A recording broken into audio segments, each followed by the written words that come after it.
Welcome back. सहाफ़ी programme में आप उस कानूनी मसले पर बात करेंगे जिस कानूनी मसले से नवाज शरीफ की वापसी और उनका सियासी मुस्तकबिल भी जुड़ा है। जी हाँ, प्रैक्टिस एंड प्रोसीजर एक्ट के हवाले से आज भी फुल कोर्ट नशरियात फुल फ्लैज तरीके से पूरी दुनिया में बराह रास्त देखी जा रही थी और चीफ जस्टिस काजी फायज़ ईसा और जस्टिस मुनीब अख्तर रवायती तौर पर अपने भरपूर रिमार्क्स के ज़रिए दलाइल देने वाले वकला को जवाब देने पर मजबूर कर रहे थे। एक झलक उनकी देखते हैं और फिर हमारे साथ मौजूद हैं अब्दुल कयूम सिद्दीकी और हसनात मलिक, जिनसे हम आज की कार्रवाई के हवाले से बात करेंगे। Short answer.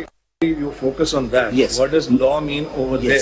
My short answer. I think counsel. Sir, I'll just complete no, my I think counsel is entitled to argue any which way they want to. Achha. Let us hear you. Yes. I have to hear you decide what you say. And if we have already formed opinions, we can reflect them in our judgments. Please continue. Otherwise, we will never conclude these hearings. An opinion. This is a question that, as a judge of the court sitting on this bench, I'm able to ask. Of course, ask it. Let the counsel finish his submissions. If I'm interrupted all the time, I'm sorry to say, sir, that is not proper. I think the interruption is of learned counsel. Chale learned counsel, aap aage badhein. I am asking counsel a question, which is my right to ask the counsel. If he wants to answer after it, he concludes his submissions with the greatest of respect. If he doesn't want to, that's his issue. That's not my issue. You understood? जी कयूम सिद्दीकी साहब, ये जो जजेस में तकरार हुई है ये बड़ी ही गैर मामूली सी बात है और कैसे देखते हैं आप इसको? नहीं, जजेस के अंदर तकरार होती रहती है, जब भी लार्जर बेंचेस होते हैं तकरार होती रहती है। लेकिन जो गैर मामूली थी वो ये थी कि कभी हमने ये नहीं देखा कि बंदयाल साहब जो है बतौर चीफ जस्टिस अगर बोल रहे हों और उसमें मुनीब अख्तर साहब इस तरह से साइमल्टेनियसली बोल के उनको इंटरप्ट कर रहे हों। आज सिर्फ यही नहीं बल्कि ये भी बड़ा वाज़ेह तौर पर नोट किया गया कि शायद कहीं जो जज साहबान जो बज़ाहिर खिलाफ नज़र आते हैं इस कानून के, वो ज़्यादा बोलने की आज कोशिश कर रहे थे, जिनमें जस्टिस आयशा मलिक भी थी और जस्टिस आयशा मलिक तो काफ़ी जूनियर हैं, बल्कि तो लगा कि जज वकील से आर्ग्यू कर रहे थे, वकीलों से सवाल की बजाय लग रहा था कि जज वकील हैं और वकील जज है चुप करके सुनना पड़ रहा है। तो लेकिन एनीवेज ये कोई गैर मामूली बात नहीं है आप और मेरे लिए। तो हम तो बहुत देखते रहे क्यों हसनात, बहुत ज़्यादा जब भी लार्जर बेंच बना है उसके अंदर जो है वो जजेस के ताबड़तोड़ सवालात होते हैं। लेकिन जो एक मुख्तलिफ था कि आउट ऑफ कर्टसी, एक तरफ तो वो मुनीब अख्तर साहब मास्टर ऑफ द रोस्टर कहते हैं और फिर दूसरी बात जो है वो मास्टर ऑफ रोस्टर अगर कोर्ट को रेगुलेट करना चाह रहा है कि एक तरीक़ेकार के तहत कि वकील को सुन लें फिर अपने सवालात आप कीजिएगा, उस पर गुस्सा करने वाली कौन सी बात? लेकिन मास्टर ऑफ द रोस्टर और मास्टर जी में भी फर्क होना चाहिए। नहीं, उसमें आपकी तरफ आना चाहूँगा। बात ये है कि वो ठीक है, लेकिन मैंने कभी मुनीब साहब को या जस्टिस आयशा मलिक को उमर अता बंदयाल साहब के बोलने के दौरान में उनको काट के बोलते हुए नहीं सुना।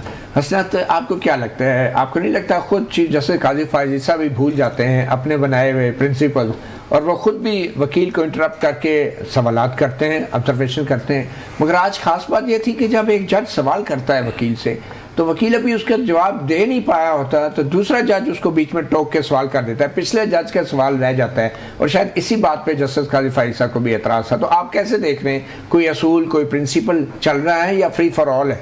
देखिए, बात करने का एक तरीका भी होता है, थोड़ा लेजा चीफ जस्टिस साहब का भी तलख रहा है। आज भी उनकी जो है ना सुबह से ही जब यूँ आए तो उन्होंने जो एक कहा कि जी मैं रिक्वेस्ट करता हूँ कि कोई सवाल नहीं करे। तो ये चीज़ें होती हैं जब आते हैं कोर्ट रूम में बैठने से पहले आपस में तय करके आते हैं।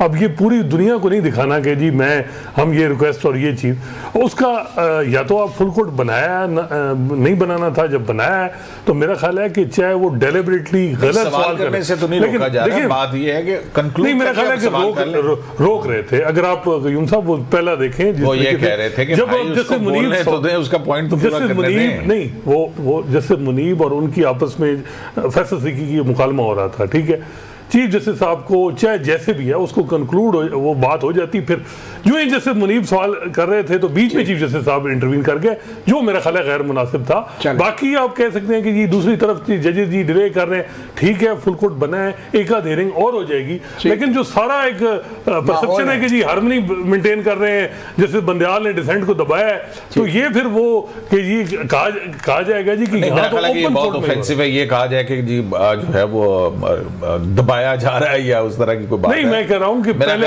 अगर कोर्ट को रेगुलेट करना बेंच के सरबराह का काम है। पहली दफा जैसे आयशा मलिक के दोनों जजेस की तरह तो बिहेव ना करें। वो असल में वैसे ही सेंसिटिव हो गए हैं। सेंसिटिव की बात नहीं है, सेंसिटिव होना चाहिए ना। देखो मेरी बात सुने, नहीं हमारी कोई असाइनमेंट नहीं है कि जिसकी गलत है वो गलत है। असाइनमेंट जिसकी है उसकी है यार, this is not the way. नहीं, अगर ये तरीका कार है तो फिर ठीक है, रहने देते हैं। नहीं ये बात नहीं है, मतलब आप नहीं एक दूसरे को अलेज ना करें। देखिए एक पॉइंट ऑफ व्यू है ना आपका। मैं कयूम साहब तो बैंक में बैठे। अच्छा, बात में हम जजेस की तलखी की बात कर रहे हैं, आपस में तो तलख ना हो। अच्छा कयूम साहब, सवाल ये पैदा होता है, जो बुनियादी सवाल है कि कल क्या होने जा रहा है इस कानून के हवाले से, कौन से ऐसे नुक्ते हैं जिनके ऊपर जजेस मुख्तलिफ राय रख सकते हैं और क्या तकसीम होगी? नहीं, वो तकसीम तो सब अब बड़ी वाज़ेह तौर के ऊपर नज़र आ रही है कि एक तो कॉम्पिटेंस का जो है क्वेश्चन उसके ऊपर है और दूसरा अपील के ऊपर है कि पार्लियामेंट कानून बना सकती है। हाँ, अपील का राइट जो है वो आया कॉन्स्टिट्यूशनल अमेंडमेंट से क्रिएट होगा या के लॉ के वाले से। तो आपके ख्याल में मुख्तलिफ जजों की इस पर मुख्तलिफ राय भी हो सकती है? मुख्तलिफ भी हो सकती है और उसमें लेकिन देखना तो पहले ये है ना कि आया ये पूरा कानून बचता है कि नहीं बचता है, कानून को किस हद तक बचाया जाता है, किस हद तक नहीं बचाया जाता। तो क्या लगता है? तो ये मैं तो अभी तक कंफ्यूज हूँ, मैं इस पर कुछ नहीं कह सकता।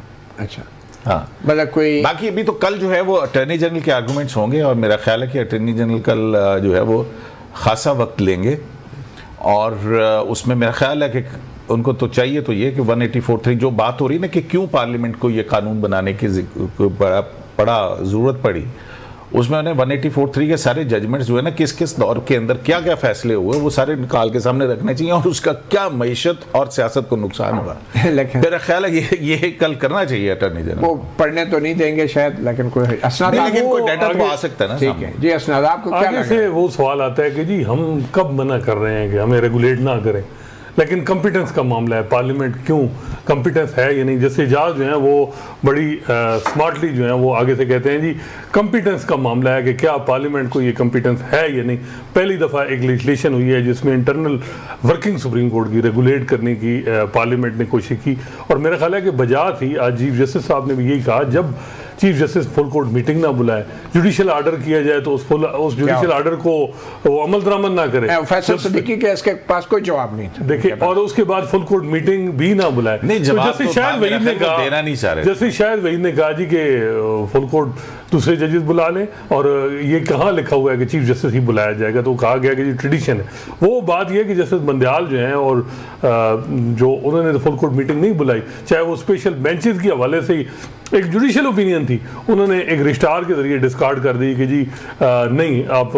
अच्छा, इस सवाल के जवाब भी नहीं आया कि ये फुल कोर्ट मीटिंग बुलाने का जो चीफ जस्टिस का अख्तियार है ये कौन से रूल में है ही नहीं, वो कहते हैं है ही नहीं, ये तो प्रैक्टिस है, कन्वेंशन है, कन्वेंशन है चला आ रहा है। अब ये बताएं क्या तकसीम है जजों की इस कानून के हवाले से, आपको क्या लग रहा है, फैसला क्या आ सकता है? देखिए, कॉम्पिटेंस एक तो होगा कि क्या पार्लियामेंट को कॉम्पिटेंस है या नहीं, इस पे तकसीम होगी। दूसरी राइट ऑफ अपील, कितनी तकसीम होगी?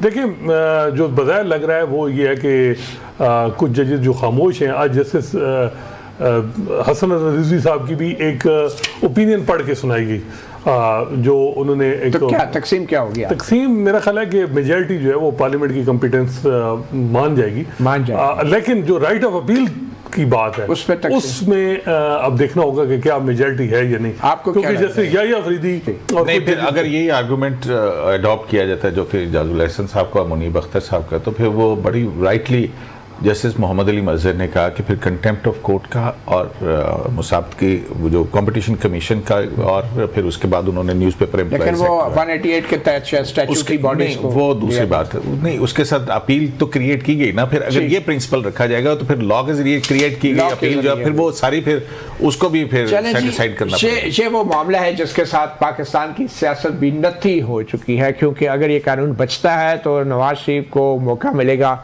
जो उनको अकामा के केस में सज़ा मिली थी उसके हवाले से एक और अपील दायर करने का, और वो जो स्टिग्मा है वो ख़त्म हो जाएगा। नाअहली तो शायद 5 साल मुद्दत तक जो महदूद कर दी गई है एक नई कानून साजी के ज़रिए, वो पहले ही ख़त्म हो चुकी हैं। सहाफ़ी प्रोग्राम से इतना ही, इजाज़त दीजिए, अल्लाह हाफ़िज़।